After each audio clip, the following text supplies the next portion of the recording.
तो ये थी साइंस स्ट्रीम की कहानी। अब चलते हैं हमारे दूसरे रास्ते पर, यानी कॉमर्स स्ट्रीम।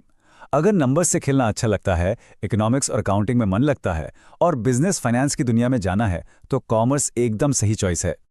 कॉमर्स की बात हो और सीए का जिक्र ना हो, ऐसा हो ही नहीं सकता। चार्टर्ड अकाउंटेंट ये कॉमर्स का सबसे डिमांडिंग करियर है।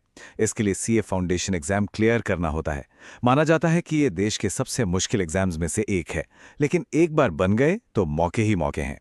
सीए का मेन काम होता है कंपनियों और लोगों के फाइनेंशियल अकाउंट्स को मैनेज करना, ऑडिट करना और फाइनेंशियल एडवाइस देना।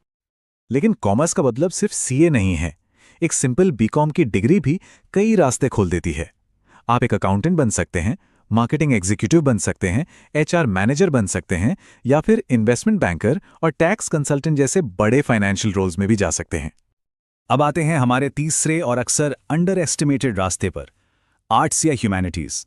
हाँ, ये सच है कि इसमें स्टूडेंट्स थोड़े कम होते हैं, पर इसका ये मतलब बिल्कुल नहीं है कि यहाँ मौके कम हैं। बल्कि जिन्हें लिटरेचर, हिस्ट्री, पॉलिटिक्स जैसे सब्जेक्ट्स में दिलचस्पी है, उनके लिए यहाँ एक शानदार करियर छिपा है। आर्ट्स में सबसे कॉमन डिग्री है बीए, यानी बैचलर ऑफ आर्ट्स। इसे करने के बाद कंटेंट राइटर, एचआर, जर्नलिस्ट कई ऑप्शन हैं। और अगर किसी के अंदर क्रिएटिविटी का कीड़ा है तो bachelor of fine arts BFA करके थिएटर, फिल्म मेकिंग, एनिमेशन की दुनिया में धूम मचा सकते हैं। इनके अलावा journalism, fashion design, social work, list लंबी है। तो ये तो हो गई तीनों मेन स्ट्रीम्स की बातें। लेकिन रुकिए, कुछ करियर ऑप्शंस ऐसी भी हैं जो किसी भी स्ट्रीम के स्टूडेंट के लिए खुले हैं। मतलब चाहे साइंस ली हो, कॉमर्स या आर्ट्स, ये रास्ते सबके लिए हैं। जैसे कि लॉ। अगर वकील बनना है तो दो रास्ते हैं।